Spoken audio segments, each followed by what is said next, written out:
Hello students, welcome to पढ़ाई लिखाई। आज हम पढ़ेंगे chapter 2 components of food. Chapter 1 food where does it come from में हमने पढ़ा था फूड के बारे में, खाना के बारे में, इसकी कितनी वैरायटीज होती हैं, उसके सोर्सेज क्या हैं, जो मुख्यतः दो हैं, प्लांट्स और एनिमल्स। इन दोनों सोर्सेज से हमें फूड मिलता है। प्लांट्स के किस किस भाग से हमें खाना मिलता है, एनिमल्स यानी गाय, बकरी, मुर्गी, इनके किस किस भाग से हमें खाना मिलता है, इस बारे में हम पढ़े थे। चैप्टर 2 में हम पढ़ेंगे आपके इनके कंपोनेंट्स के बारे में। कंपोनेंट्स यानी उनके अवयव, खाने के अंदर जो इंग्रेडिएंट्स होते हैं उनके अवयव के बारे में पढ़ेंगे। तो सबसे पहले तो हमको यह समझना है कि जो हम खाना खाते हैं इस खाने में एक या एक से अधिक इंग्रेडिएंट्स होते हैं जो कि हमें प्लांट्स या एनिमल्स या इन दोनों से ही मिलते हैं। इन इंग्रेडिएंट्स में जो कंपोनेंट्स होते हैं उन्हें हम कहते हैं न्यूट्रिएंट्स।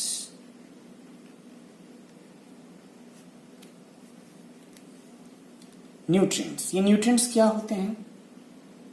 तो स्टूडेंट्स, ये न्यूट्रिएंट्स होते हैं carbohydrates, proteins, fats, vitamins, minerals. आप लोगों ने कभी न कभी इन शब्दों को जरूर सुना होगा। ये जो 5 न्यूट्रिएंट्स हैं ये हमारे शरीर के ग्रोथ के लिए, उसकी रोग प्रतिरोधक क्षमता के लिए बहुत ही इंपॉर्टेंट हैं। हमारे शरीर का जो डेवलपमेंट होता है, हम जो छोटे से बड़े होते हैं या हमारे घाव जो ठीक होते हैं या फिर जो डिफरेंट बीमारियों से हैं जो हम बचे रहते हैं, इसका सबसे बड़ा हाथ ये न्यूट्रिएंट्स होते हैं जो हमें शरीर को बढ़ने में सहायता करते हैं, हमें बीमारियों से बचाते हैं, हमारे घावों को ठीक करते हैं। अब जैसे ये कार्बोहाइड्रेट्स हैं, ये हमें कहाँ से मिलते हैं? ये हमें राइस से मिलता है, चावल, आटा, वेजिटेबल्स में पोटैटोज, इनसे हमें ये मिलता है। प्रोटीन्स हमें मुख्यतः दाल से मिलते हैं, दूध से भी मिलता है। फैट्स हमें जो बादाम हुए, मूंगफली हुई, इनसे हमें मिलता है।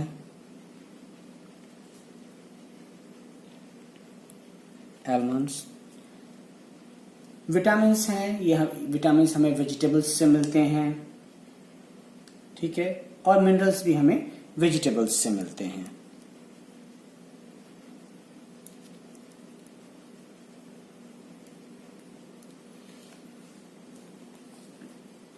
तो ये हमने जाना कि ये जो 5 न्यूट्रिएंट्स हैं ये हमें कहां कहां से मिलते हैं। अब ये मन में आपके एक प्रश्न आ रहा होगा कि क्या जितने भी न्यूट्रिएंट इंग्रेडिएंट्स हैं उनमें क्या सारे न्यूट्रिएंट्स होते हैं, या फिर किस इंग्रेडिएंट में कौन सा न्यूट्रिएंट है ये हमें कैसे पता चलेगा? यानी किस में कार्बोहाइड्रेट है, किस में प्रोटीन है, किस में फैट है, ये हमें कैसे पता चलेगा? तो इनको जानना बड़ा सरल होता है। आप ये चाहें तो अपने घर में भी कर सकते हैं, लेकिन कोई भी एक्सपेरिमेंट करने से पहले अपने माता पिता, अपने गार्जियन का, उनके गाइडेंस में ही कीजिएगा। ये मैं आपको बताता हूं।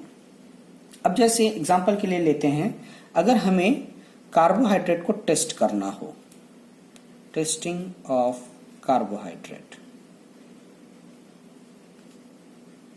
कार्बोहाइड्रेट जो हमें मिलता है वो स्टार्च के रूप में मिलता है, या अलग भाषा में कहें शुगर के रूप में मिलता है।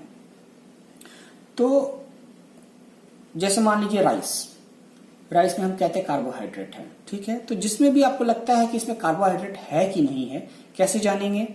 इसको जानने के लिए आप क्या कर सकते हैं कि इसको जानने के लिए आप, जैसे आपने लिया चावल, चावल के कुछ दाने लिए और उसमें आयोडीन सॉल्यूशन डाइल्यूट, मतलब कंसंट्रेटेड नहीं, डाइल्यूट आयोडीन सॉल्यूशन के 2-3 ड्रॉप्स हम उस पर डालेंगे। अगर ड्रॉप्स डालने के बाद में उसका कलर ब्लू ब्लैक हो जाता है, ब्लू ब्लैक माने ब्लू कालापन लिए हुए ब्लू अगर हो जाता है, तो इसका मतलब उस इंग्रेडिएंट में कार्बोहाइड्रेट है। तो इससे हमें यह पता चलता है कि किसी इंग्रेडिएंट में अगर कार्बोहाइड्रेट है तो कैसे पता चलेगा? 2-3 ड्रॉप अगर हम उस पे आयोडीन का डाइल्यूट आयोडीन सॉल्यूशन डालेंगे, उसका कलर अगर ब्लू ब्लैक हो जाता है तो इसका मतलब उसमें कार्बोहाइड्रेट है। इसी तरह जो हम टेस्टिंग करेंगे आपके प्रोटीन का, ये भी बहुत आसान है। जैसे हम कहते हैं दाल में प्रोटीन है, तो चलिए दाल के कुछ पके हुए या अध पके कच्चे दानों को लिए, उन्हें हमने मसला और एक टेस्ट ट्यूब इस तरह की एक नली होती है जो आपको केमिस्ट्री के लैब में आपको दिख जाएगी। इस तरह की एक नली होती है, ठीक है। इसमें 2-3 दाने हम डालते हैं, उसके बाद उसमें 10 बूंद पानी के डाल के और उसे हिलाते हैं, एक सॉल्यूशन बना लेते हैं। अब उसमें 2 ड्रॉप आपका कॉपर सल्फेट का solution, copper sulphate solution 2-3 drop, और 10 ड्रॉप आपका कॉस्टिक सोडा। इसके बूंद हम डालते हैं, फिर उसे हम शेक करते हैं। शेक करने के बाद उसे थोड़ी देर के लिए छोड़ते हैं। अगर इसका कलर वॉयलेट हो जाता है तो इसका मतलब यह होता है कि इसके अंदर प्रोटीन है। ये बड़े आसान से छोटे छोटे एक्सपेरिमेंट्स हैं जो आप कर सकते हैं, अपने पेरेंट्स या गार्जियन के गाइडेंस में करें, मजा आएगा आपको करने में। इसी तरह फैट का तो सबसे आसान है। फैट को आप कैसे टेस्ट करेंगे? टेस्टिंग ऑफ फैट मतलब तैलीय चीज, मतलब जैसे मान जिसमें भी आपको लगता है फैट है, एक कागज लीजिए, अखबार का टुकड़ा ही ले लीजिए, उसमें उस पदार्थ को रखिए, इंग्रेडिएंट को रखिए और उसको क्रश कर दीजिए एकदम। आप जब क्रश कर देंगे और उसके बाद फिर खोलिए उस पेपर को, अगर उस पे ऑयल के पैचेस, तेल के पैचेस दिखाई दे रहे हैं तो इसका मतलब उस इंग्रेडिएंट में फैट है। तो स्टूडेंट्स, ये बड़े आसान से एक्सपेरिमेंट्स हैं जिनसे हमें पता चलता है कि हमारे जो इंग्रेडिएंट्स उनमें कार्बोहाइड्रेट है कि प्रोटीन है कि फैट है, ये आप पता चल जाता है। अब इसके बाद हम पढ़ेंगे what do various nutrients do for our body. जो ये न्यूट्रिएंट्स हैं ये हमारी बॉडी के लिए क्या करते हैं? जैसा कि मैंने पहले बताया आपको कि हमारे बॉडी के डेवलपमेंट के लिए, हमारे घावों को ठीक करने के लिए, हमें विभिन्न रोगों से बचाने के लिए न्यूट्रिएंट्स आवश्यक हैं। तो हर न्यूट्रिएंट का अपना एक रोल है। जैसे कि कार्बोहाइड्रेट जो है ये हमें ऊर्जा प्रदान करती है, यानी एनर्जी देती है, हमें एनर्जेटिक बनाए रखती है। उसी तरह फैट्स, ये भी हमें एनर्जी प्रदान करती है, ऊर्जा हमें देती रहती है। और अगर किसी खाने में ये दोनों चीज हैं, कार्बोहाइड्रेट और आपके फैट्स दोनों हैं, तो उस खाने को हम कहते हैं एनर्जी गिविंग फूड। यानी जिस खाने में आपको कार्बोहाइड्रेट भी है और फैट भी है, उन दोनों खानों को हम कहते हैं एनर्जी गिविंग फूड। अब प्रोटीन को ले लीजिए। प्रोटीन हमारा क्या करता है? ये हमारे शरीर के विकास में सहायक होता है, बॉडी ग्रोथ के लिए बहुत आवश्यक है। ठीक है।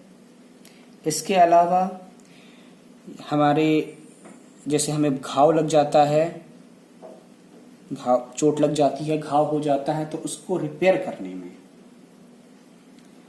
मतलब घाव उसके कारण प्रोटीन लेने के कारण हमारा घाव जल्दी ठीक होता है। इसके अलावा बॉडी बिल्डिंग में आपने सुना या कहीं देखा होगा, जो बॉडी बिल्डर्स होते हैं वो प्रोटीन शेक लेते हैं, तो ये बॉडी शरीर को बनाने में प्रोटीन का बहुत बड़ा योगदान रहता है। इसी तरह विटामिन्स, आपने विटामिन्स का नाम सुना होगा। ये क्या करते हैं? ये हमें बीमारियों से बचाते हैं, प्रोटेक्ट्स बॉडी फ्रॉम डिजीजेस।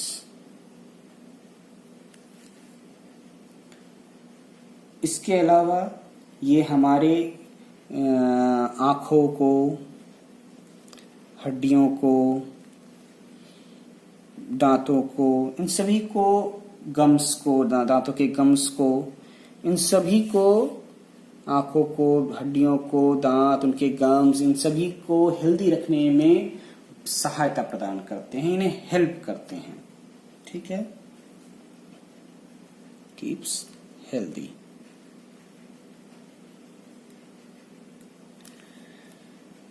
अब विटामिन्स में आपने सुना होगा vitamin A, vitamin B, vitamin C, vitamin D, vitamin E, vitamin K, तो हर विटामिन का एक अपना रोल है।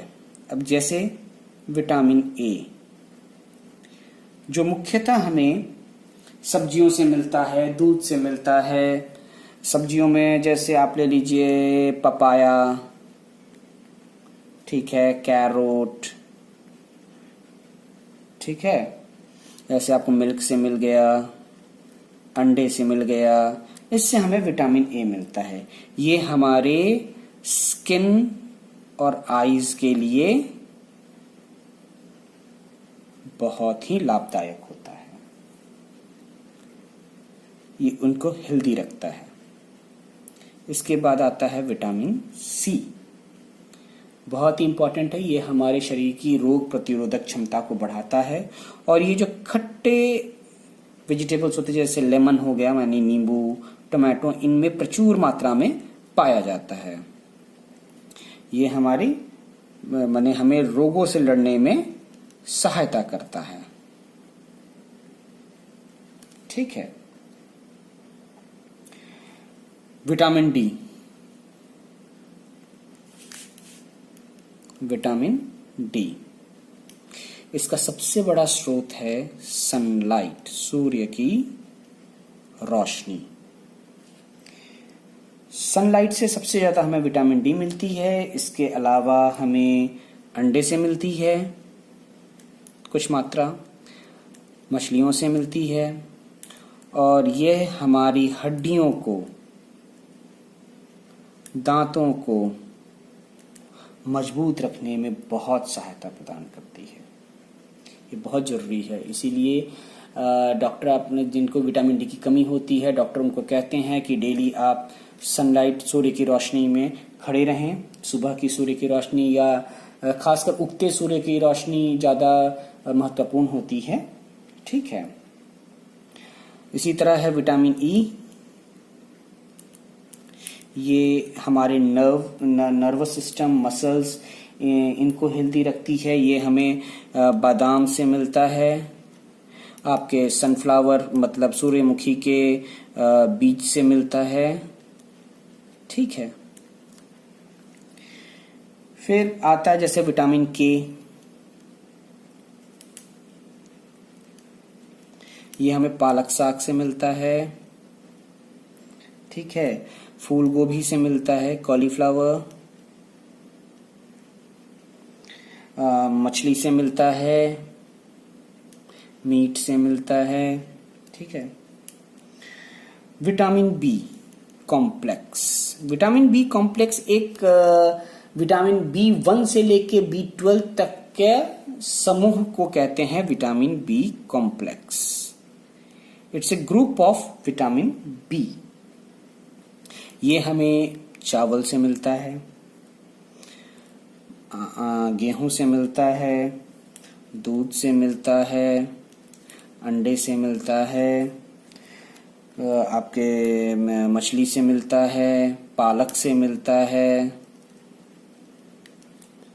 ठीक है, तो ये विभिन्न विटामिन्स जो हैं ये हमारे शरीर को स्वस्थ रखते हैं, उनसे रोगों से लड़ने में हमको सहायता प्रदान करते हैं, और ये हमें मुख्यतः सब्जियों से, फलों से, या फिर आपके मछली, अंडा, दूध, इनसे मिलता है। अब इसके अलावा एक आता है आपको मिनरल्स। मिनरल्स जैसे कि आपको हो गया आयोडीन, ठीक है, फास्फोरस, फास्फोरस हो गया, आयरन हो गया, कैल्शियम हो गया। तो ये भी हमारे शरीर के ग्रोथ के लिए, हमें स्वस्थ रखने के लिए बहुत ही आवश्यक हैं मिनरल्स। ठीक है, अब जैसे आयोडीन, हमें आपने सुना होगा आयोडाइज्ड नमक। ठीक है, ये क्यों? क्योंकि शरीर के विकास के लिए आयोडीन बहुत जरूरी होता है। तो इसीलिए सरकार ने ये नियम बनाए कि भाई नमक में को आयोडाइज करके अगर हम देंगे तो लोग नमक तो खाएंगे ही, इसके माध्यम से उनके शरीर को आयोडीन भी मिल जाएगी। इसके अलावा जैसे जिंजर यानी आपके अदरक से मिलता है हमें, दूध के प्रोडक्ट से मिलता है, जैसे कि दही से मिलता है, चीज से मिलता है, डेयरी प्रोडक्ट से मिलता है आपको। ठीक है, आपको मछली से भी मिलता है। ठीक है, फास्फोरस जो है बनाना, केला, इसका मुख्य स्रोत है, मिल्क, दूध। आयरन जो है आपको एप्पल से मिलता है, आपको स्पिनच, पालक साग से मिलता है। ठीक है, कैल्शियम जो है आपको दूध से मिलता है, अंडे से मिलता है, तो इन सभी से ये मिलता है।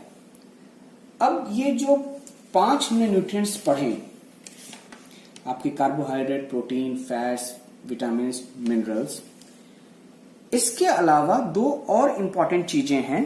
एक है डाइटरी फाइबर्स,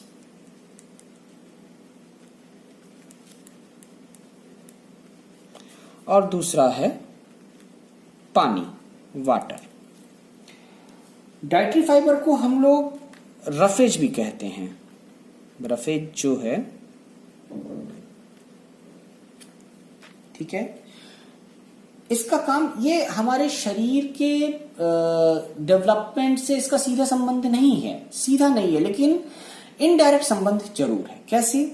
ये क्या करता है, ये थोड़ा बल्कि होता है, और ये जो हमारे शरीर के अंदर जो इनडाइजेस्टेड, आपके जो अनडाइजेस्टेड जो आपका इनडाइजेस्टेड जो आपके फूड होते हैं, मतलब डाइजेशन के बाद जो बचे हुए रह जाते हैं, उनको शरीर से बाहर करने में सहायता प्रदान करता है।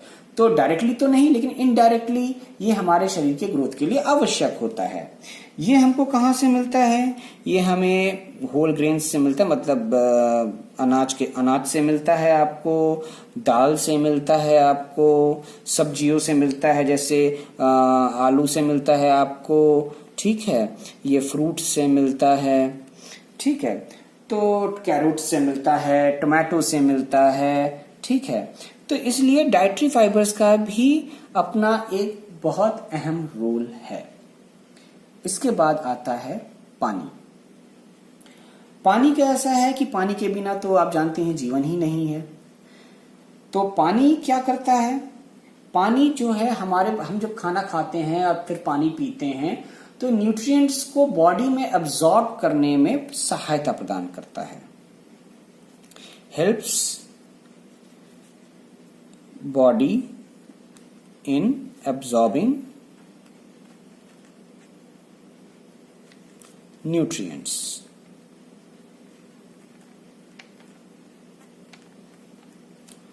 ठीक है,